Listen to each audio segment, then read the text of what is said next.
Hello everyone, আসসালামু আলাইকুম। কেমন আছেন আপনারা? ইফাত কিচেনে আপনাদের স্বাগতম।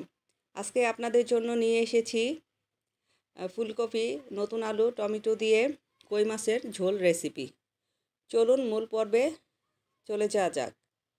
প্রথমে আমি সবজিগুলো সুন্দর করে কেটে ধুয়ে নেব। এখানে ফুলকপির ডাঁটাগুলো আমি নেব না, বাদ দিয়ে দিব। আমার রেসিপিটি যদি আপনাদের ভালো লাগে তাহলে আমাকে সাবস্ক্রাইব করবেন, লাইক কমেন্ট শেয়ার করে আমার পাশে থাকবেন। ফ্যামিলি ফ্রেন্ডসদের সাথে আমার রেসিপিটি শেয়ার করে তাদেরকে এনজয় করার সুযোগ করে দিবেন। এখানে আলু আর টমেটো আমি একইভাবে কেটে নিয়েছি লম্বা করে। সবজি কাটার উপরেও ডিপেন্ড করে তরকারিটা কতটুকু দেখতে সুন্দর বা লোভনীয় হবে।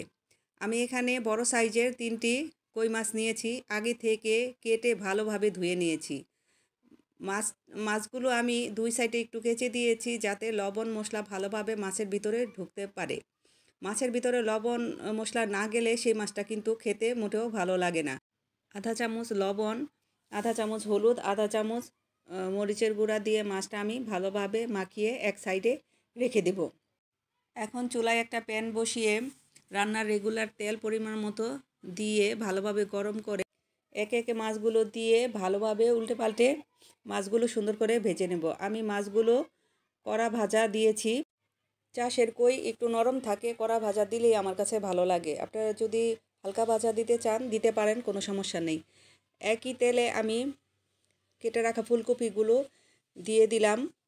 এখানে আধা চামচ লবণ, আধা চামচ হলুদের গুঁড়া দিয়ে 2-3 মিনিট কপিগুলো আমি ভেজে নেব।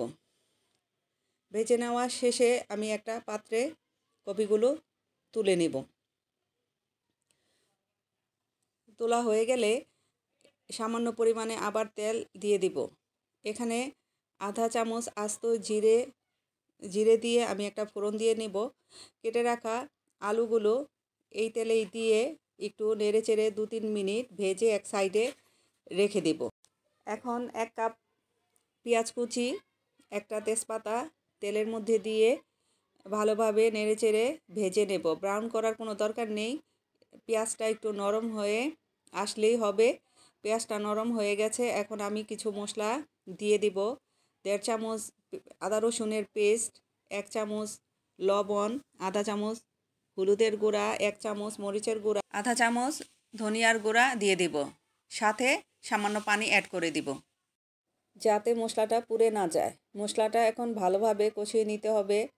মশলাটা ভালোভাবে কষানো হয়ে গেলে যখন দেখবেন মশলা থেকে তেলটা ভেসে উঠবে তখনই বুঝতে হবে যে মশলাটা খুব ভালোভাবে কষানো হয়ে গেছে। এখন আমি ভেজে রাখা ফুলকপিগুলো এই মশলার ভিতরে দিয়ে ভালোভাবে নেড়ে চেড়ে দেব। তারপর একটা ঢাকনা দিয়ে মিডিয়াম হিটে ঢেকে দিয়ে প্রায় 2-3 মিনিট রান্না করে নেব। ঢাকনাটা তুলে নিয়ে আবার নাড়াচাড়া করে আমি এখানে প্রায় 2 কাপ পানি দিয়ে দেব। আমি এখানে গরম পানি দিয়েছি। গরম পানি দিলে তরকারির টেস্টটা অনেক গুণ বেড়ে যায়। আপনারা দিয়ে দেখতে পারেন, অবশ্যই ভালো লাগবে। গরম পানি দেওয়ার পরে আমি আবারও ঢেকে প্রায় 10 মিনিটের মতো রান্না করে নেব। ঢাকনাটা উঠিয়ে নিয়ে আবার একটু নাড়াচাড়া করে আমি এখানে কেটে রাখা টমেটো আর 4-5টা কাঁচামরিচ, আস্ত কাঁচামরিচ আমি দিয়ে দেব। দিয়ে একটু হালকা হাতে নেড়ে দিয়ে আমি ভেজে রাখা মাছগুলো তরকারিতে দিয়ে দেব। আমার রান্নাটা কিন্তু প্রায় শেষের পথে। মাছগুলো দিয়ে আমি আধা চামচ ভাজা জিরার গুঁড়া উপর থেকে ছড়িয়ে দেব, ধনিয়া পাতাটাও দিয়ে দিব। দিয়ে আমি আর নাড়াচাড়া করব না, কারণ কপিগুলো ভেঙে যাবে। একটু নাড়িয়ে দিব। ঢাকনা দিয়ে ঢেকে মিডিয়াম লো হিটে 2 মিনিট রান্না করে গ্যাস বন্ধ করে দেব।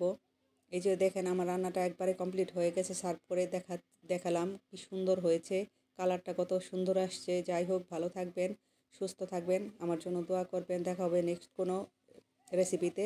আল্লাহ হাফেজ।